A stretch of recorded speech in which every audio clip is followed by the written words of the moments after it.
Howdy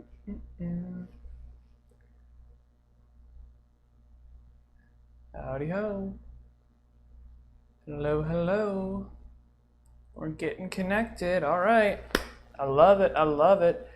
Say hello, say hello. Put something in the chat. Let me know you're here. We're going to be having an interesting conversation today about some existential threats and how we need to think about it, things we need to change, what we need to do about it. A little bit of talking about nuclear disarmament. But yeah, we'll let a few more people join in before we get going here.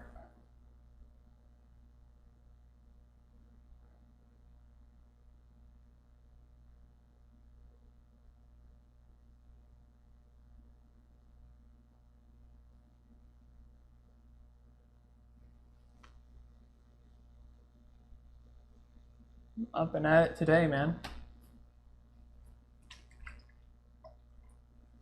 Got out of it. Hello, welcome. Throw something in the chat. Glad to have you here. We are today going to be talking about nuclear disarmament, which is quite an existential thing. Cool. Well, I'm going to get going here. So there are a variety of potentially humanity-ending existential crises that we're staring right in the face right now.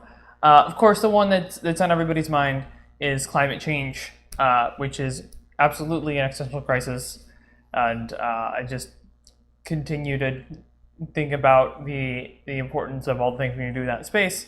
But other existential crises we face: artificial general intelligence. We don't have a timeline for that. That could be humanity ending. Space. Something from space could come and hit Earth and it could end all life here. That's an existential crisis. We're not prepared for that. We should start preparing for it. But there's another one. Another big thing that we are potentially facing. That could be a big deal. And that is the fact that we still have a lot of nuclear weapons just hanging around on this planet. And that's a big deal. There have been, since, of course, we dropped a couple bombs on civilian populations in 1945, which was absolutely horrendous and should never, ever happen again. There have been a series of reduce the manufacture and the use and the testing of nuclear weapons over time. We have seen a reduction in the global supply of nuclear weapons over time, primarily as Russia and the United States have disarmed nuclear weapons. But if we speed up today, if we take a look at those curves for both countries of what that disarmament looks like, they're both, I guess I'm reversed here, they're both leveling off. And so both countries now sit at around 3,000 to 4,000 nuclear arms. And not including retired warheads awaiting dismantlement. And so that's a significant reduction from what together was about 60,000 at the peak in the 80s, at the end of the 80s. There are a lot of countries that are concerned with the slowing progress of nuclear disarmament. Of course, as those numbers get lower, it does get more difficult to disarm, and I want to recognize that reality because of international security concerns. But we had in 2017 another international treaty was signed, not including or none of the nuclear armed states, so countries that have nuclear weapons, signed or participated in at all, to basically end all nuclear weaponry in every capacity, period whatsoever. Like incredibly comprehensive. I don't want to say comprehensive language because it's missing a lot of technical details by design. But that's why can't I remember the name of this? Hang on, I'll find it here. The Treaty on the Prohibition of Nuclear Weapons. And so it was the first legally binding international agreement to comprehensively prohibit nuclear weapons, with the ultimate goal being their total elimination. It was adopted in 2017 and entered into force earlier this year in January 2021. None of the nuclear armed states have joined the treaty. They weren't part of the negotiations. They had the opportunity to be, but they didn't join in. But some of the criticisms of that was like that it wasn't that previous treaties like the NTO, the NPT, the non-proliferation or treaty on the non-proliferation of nuclear weapons, respected the security concerns a little bit better, and that's why nuclear armed states participated in it. And so it was seen as a way of like, this isn't going to work if it's meaningless if they're not involved. But because over 100 countries have signed on to this treaty, this new treaty, it shows that there is a lot of international motivation for nuclear disarmament. That there are a lot of countries that are saying, hey, it doesn't matter that there are countries that still have nuclear weapons. We're not going to make them ourselves. We are committing to that. And I think that's really important. Of course, nuclear disarmament is going to require the United States and Russia specifically to further reduce their stockpile of nuclear arms. But because it has slowed down that so much, and it is really starting to level off and come to a standstill, despite what they continue to claim that they're doing a good job of, but the international community does not agree with that. One of the things that this has led to is other states, such as North Korea, deciding that now they want to have nuclear weapons because they feel like the United States and Russia are not beholding themselves to this commitment of getting rid of nuclear arms, and that the language of the NPT, so the older one, the Treaty on the Non-Proliferation of Nuclear Weapons, gives these states, particularly U.S. and Russia, too much power. And I want to highlight kind of the I'm sorry, that's the new one. Talk about the old one. Or no, yeah, this is the old one. Why did I lose my page here? These are, so the new, all right, how do we want to refer to these? So the new one is the Nuclear Weapon Ban Treaty, or the Treaty on the Prohibition of Nuclear Weapons. So the one that says the word weapon in it, that's the new one that no nuclear armed states have. And the old one is the non-proliferation. Okay, so the new one being the Nuclear Weapon Ban Treaty. Sorry, the point I want to make, the thing I want to talk about is that the way countries respond to the actions of other countries tends to be emotional. And then they just put a lot of like political jargon in to justify it. But if you look at the actual responses, they tend to be like, they tend to feel very like human emotion driven. So let me give you some examples about how the actions of the U.S. Has actually led to the North Korean government like doubling down. So the North Korean government supposedly, this still isn't clear, I'm getting a disagreement on sources here, was the only country of all the countries that had nuclear arms, to vote in favor of having negotiations about the nuclear weapon ban treaty, so the newer one. They didn't show up to the negotiations, but they were the only ones who did. So in theory, they're the only ones who were actually in good faith. I'm not praising North Korea or its actions. I'm just being real about the reality of what's going on.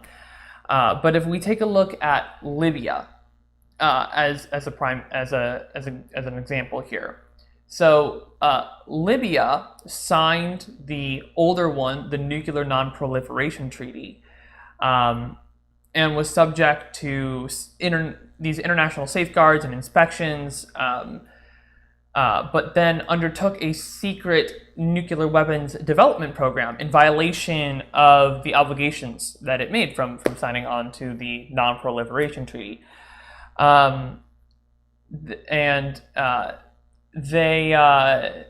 What happened was, Libya was actually started with in secret negotiations with the United States and the United Kingdom in 2003 over potentially eliminating its nuclear warhead programs. Later that year, there was a shipment of equipment needed for making nuclear weapons to Libya that were designed in Pakistan, and they were coming from Malaysia, and it was part of this like ring of the AQCOM's proliferation ring, but there was like international embarrassment, and then a few months later they announced that they agreed to eliminate all of its programs, permitted United States, United Kingdom teams, the international inspectors into the country to assist with the process of eliminating its WND program and verify its completion. So everything, all the weapons, the designs, the centrifuges, all the equipment, they were all removed by the U.S. But the thing was, Libya's non-compliance with their obligations with the Proliferation Treaty, the older one, that was reported to the United Nations Security Council, but no action was taken by the Security Council because Libya's return to compliance was welcomed. And it was treated well. And it was like, okay, look, you came out, you were being honest, you allowed us to come and disarm, and that's what we want. So no punishment here. And that was like a very positive thing, and we were able, and like that. Right, so and we treated them well, but then what happened in 2011? So this is 8 years later. Is that there was a civil war in Libya and going on, and the leader Muammar al-Gaddafi, of course, as we know, who was the leader back at that same time when it all originally happened. He was overthrown by the in that civil war. But the important piece here is that there was military intervention from NATO, under with permission from the UN Security Council, a resolution they previously had,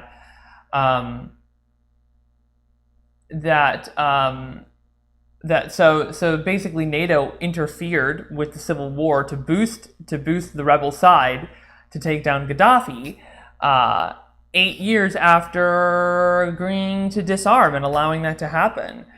And so that caused a response from North Korea saying that this is a cautionary tale, that disarming their nuclear weapons program is just a ruse from nuclear weapons countries to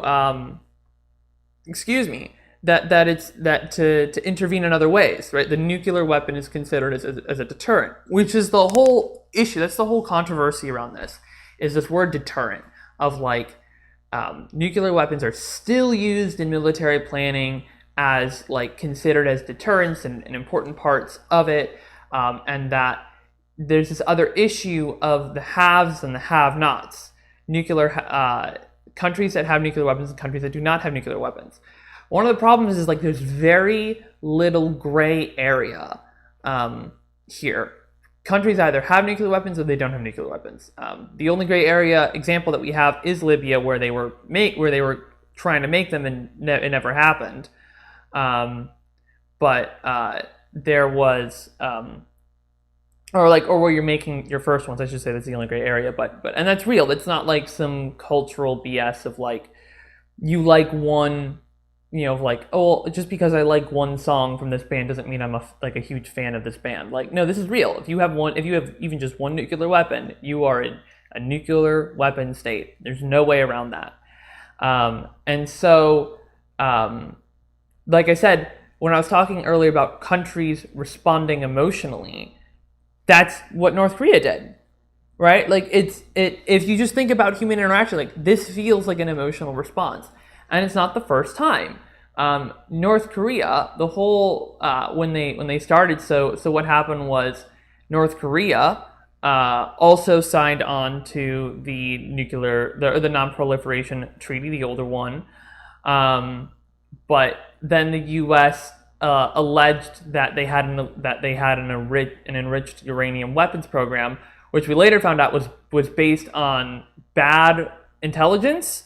Doesn't mean that it wasn't happening, but it was. In 2003, the U.S. said, "Hey, you're doing this enrichment program," and the response from North Korea was, "Well, if you're gonna accuse us of this, and we're just gonna leave this treaty. This is ridiculous," and so they announced their withdrawal. And then they withdrew, and one of the things too about that is well, there was the timing aspect of it, because they tried to withdraw once before, and then stopped with like 1 day left, because they got into an agreement with the United States, and the United States was supposed to supply light water reactors and never did, to help them get a nuclear power plants going. But it this is but then what happened, fast forward a couple of years, in 2005, there were something called the six-party talks.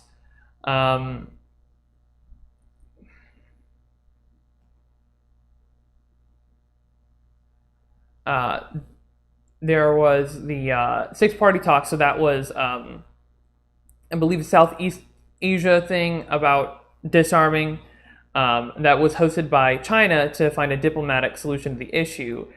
North Korea pulled out of that, and their quote is, "We had already taken the resolute action of pulling out of the Nuclear Non-Proliferation Treaty and have manufactured nuclear arms for self-defense to cope with the Bush administration's ever more undisguised policy to isolate and stifle the Democratic People's Republic of Korea." So again, it's an emotional response. We're trying to, we try to isolate a country, and they respond, "Okay, then we're just going to double down on this nuclear. Like, clearly, the interests of our country are not at heart, and we feel threatened. So we're gonna create nuclear weapons as a deterrent." And so we continue to see this pattern, where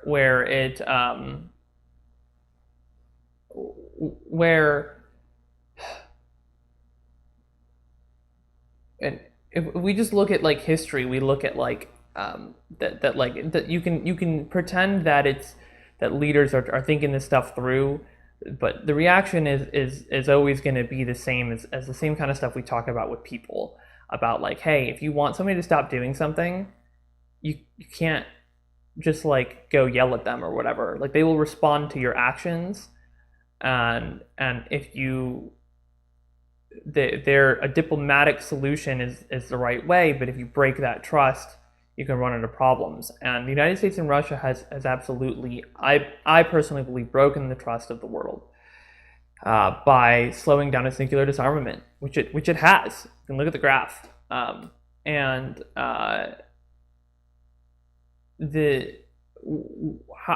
do we push forward is the question here.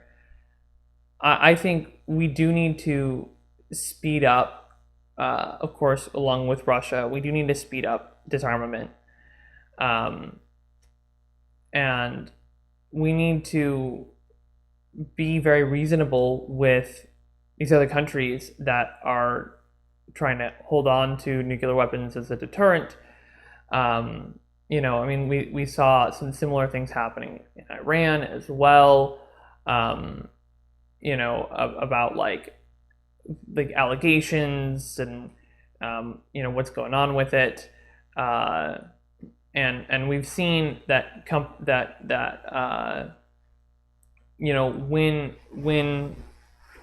when we approach it as like, hey, let's work together and we show sincerity in what we're saying, we can get positive results. So again, I mentioned Iran. So in 2015, Iran negotiated a nuclear deal with the 5 permanent members of the UN Security Council, which are all nuclear-owning states, nuclear weapon states, and as well as Germany.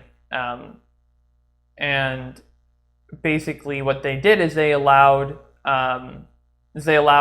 us to come in and the international community come in and verify that they don't have any nuclear weapons. And then in 2018, we withdrew from that whole they called it the Joint Comprehensive Plan of Action, and we reimposed sanctions on Iran. So who knows what the response there is going to be? But again, it shows bad faith. And I understand that smaller countries that are going to want to try to keep their nuclear weapons as a deterrent from larger, more powerful countries. And the point I'm making is that we need to make this argument in good faith, and right now we're not. That if we want countries to reduce their nuclear weapons or eliminate their nuclear weapons, that we need to show that we are on track to do that too. And right now, it doesn't matter what the opinion of the United States is, it doesn't matter what the opinion of Russia or France, the UK is. If the international community feels that we are not disarming fast enough, then the response of the world is going to be exactly what we're seeing in North Korea then we need to have nuclear weapons on hand as a deterrent, which goes directly in the face of another argument that is made, that as the total number of nuclear weapons in the world decreases, then the value of a single nuclear weapon increases, almost like I don't want to say supply and demand, but it's actually not a terrible comparison. And that any country with just one nuclear weapon is problematic. And so how to deal with the final bit, like disarming the last, 100 nuclear weapons or whatever, I think there are creative solutions around that. But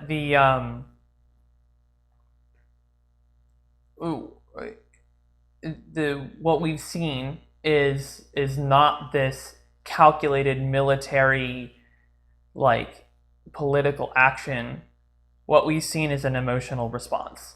And that's the reality of what international negotiations are. And if if you look through history, that's what it always is. It always, when you look underneath it, when you actually just look at, like, here are the things that people are saying, here's what's going on, here's what's happening, and you ignore the political jargon that it's buried in. It's just humans reacting to humans. This is something I say a lot, is the world is run by people. There's no way around that. And so nuclear disarmament needs to happen. It's not going to happen unless we do it in good faith. as to note with specifically, this new treaty and how we get to the end of nuclear disarmament, is I do think that we need to seriously consider signing on to this treaty, this new treaty, the weapon ban treaty, which has room for negotiations, which leaves room for negotiations with nuclear weapon states, to figure out timelines and logistics, and that's going to require having a positive relationship with Russia, and really working at this very seriously, again, in actually good faith, rather than this kind of pretend on the surface good faith. It needs to be sincere. In terms of getting rid of the last set of nuclear warheads, well, this is actually pretty simple. The countries that are part of the nuclear the non-proliferation treaty, the older one, already allow members of the international community, other countries, as well as the IAEA, which is an international organization focused on this, into their countries to verify that there are no nuclear weapons. And for the most part, it works. It's effective. We know how to detect this stuff. And so at the very end, when we're down to fewer than 100 nuclear warheads the world over, you can have a representative from each nuclear weapon country in all the other nuclear weapon countries, right? Because, or a team or whatever, all at the same time, right? And so we're only talking about a handful of countries here, like 6 or 7 countries. You have to remember, we have the internet now, so we can have live communication, live streaming, like however you want to do it, but verifying, okay, you have all your nuclear weapons in one place in the country. You've got members of the international community, including all the other nuclear weapon states, around at the same time, and you duplicate this in every single country, and then we move at the same time all of the nuclear weapons remaining around the world to a central neutral location, so to a non-nuclear weapon country that is signed onto this nuclear weapons ban treaty, and they all get moved there at the same time with all these extra checks and balances in place, and the final step of nuclear disarmament of these last weapons happens in this neutral country that has never owned nuclear weapons before. And of course, there's going to be tons of surveillance there, and every country is going to be looking at it. And so I see that as a way to get to the end. Right? And again, there's always this issue of what if a country defies it? And it's this is the point I'm making, is that we have to be in good faith. And adding on to that good faith is not just the nuclear thing, right? Looking again at the Libya situation where NATO interfered with the civil war. It's also this military conquest of the world that we are constantly embarking on, right? So long as we continue that, we're still not going to see nuclear disarmament, right? So the United States, as well as other countries, it's not just us, but we are the biggest. We need to stop interfering with the politics of other countries in a military way. Negotiations and diplomacy are always how this stuff ends.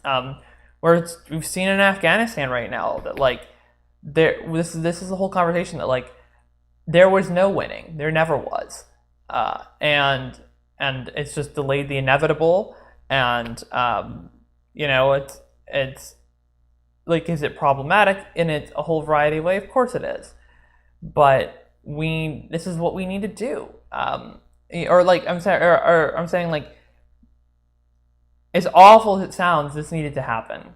What's going on in Afghanistan right now, because you can't move forward without taking a step.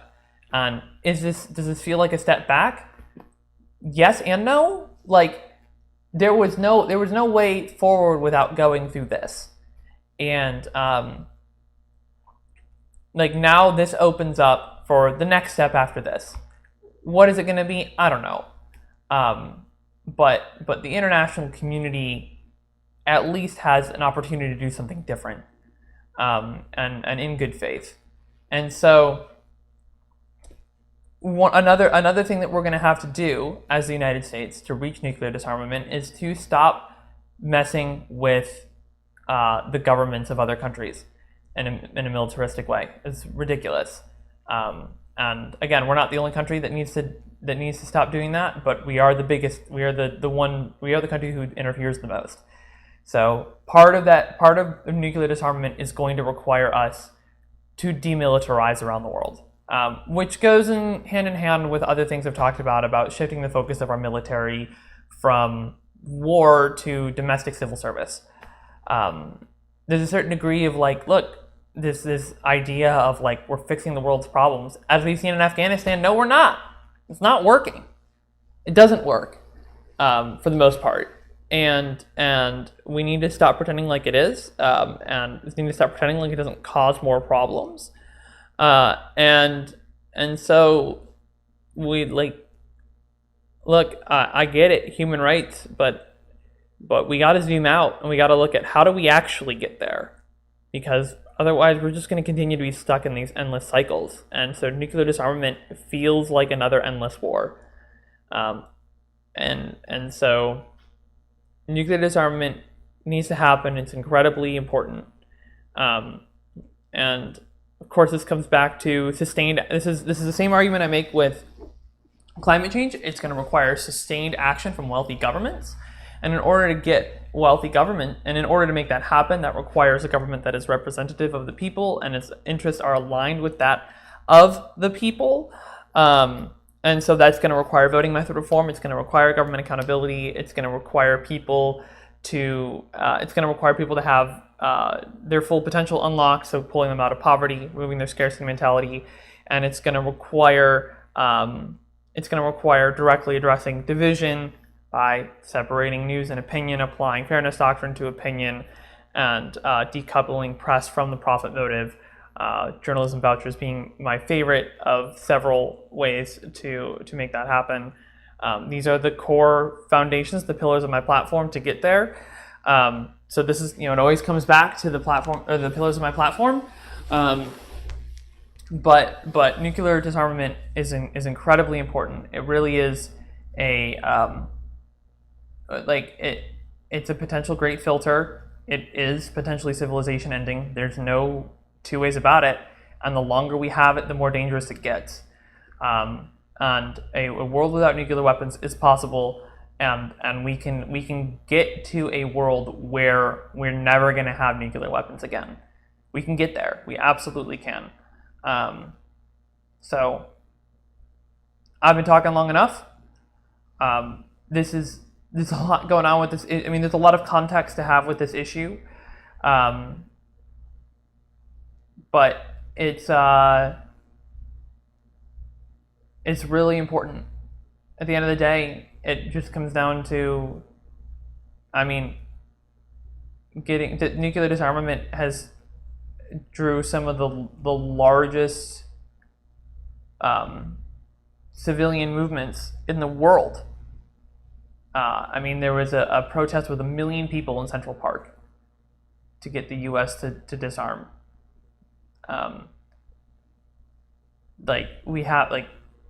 This is a big deal, and it's flown very under the radar these days. But it's super important, and I just want to have that out there to address it, because I know that some people, this is top of mind for them, and I get it. And so the thing I want to highlight is I agree with you. It is existential, but again, it's going to require sustained action from the U.S., and that's going to require that the government of the U.S. is aligned with the interests of the people, which is what my platform is about. Okay, I've been rambling long enough. Thank you, and I'm going to